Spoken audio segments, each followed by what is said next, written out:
This week, it's from BMW. It's the M240i.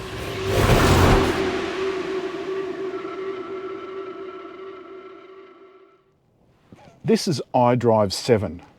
You've got the 8-speed automatic selector and a row of buttons along here, including the park button. Right, now we'll test the parking.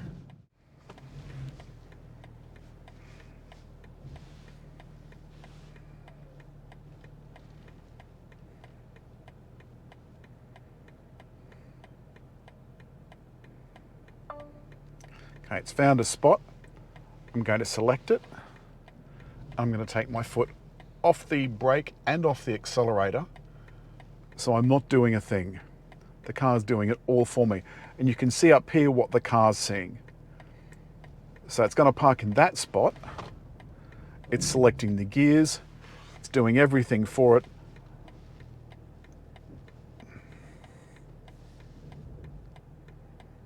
And will hopefully park between the two cars all by itself. And it'll stop right at the end of the lane. It'll turn the car off and put it into park.